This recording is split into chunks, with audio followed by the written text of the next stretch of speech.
Il s'agit de la 7e édition de l'exposition Chine-Asie du Sud. Le ministre chinois des Affaires étrangères, Wang Yi, a assisté à la cérémonie d'ouverture.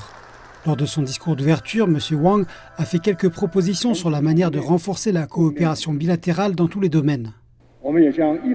Nous protégerons également les droits et intérêts légitimes des entreprises à capitaux étrangers conformément à la loi et créerons un environnement commercial qui traite tout le monde sur un pied d'égalité et où la concurrence est loyale. Les entreprises des pays d'Asie du Sud sont invitées à accroître leurs investissements en Chine. Des chefs d'État et des responsables gouvernementaux de plusieurs pays d'Asie du Sud et du Sud-Est étaient présents. Ils ont convenu qu'une relation plus étroite profiterait aux deux parties. Sous le thème « Solidarité et coordination pour un développement commun », le Népal est invité à être le pays thème et le Myanmar est l'invité d'honneur.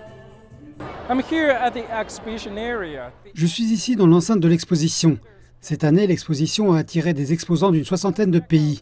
Voyons quels sont les produits spéciaux proposés ici.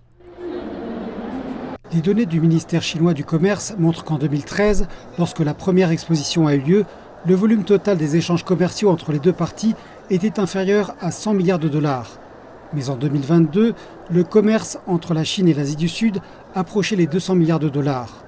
De nombreux exposants disent qu'ils sont heureux d'être ici pour chercher des opportunités commerciales. Nous avons différentes sortes de saphirs, des saphirs étoilés, différentes sortes de pierres. Elles proviennent toutes du Sri Lanka.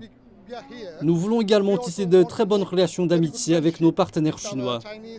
Et nous espérons que nous pourrons faire davantage d'affaires à l'avenir.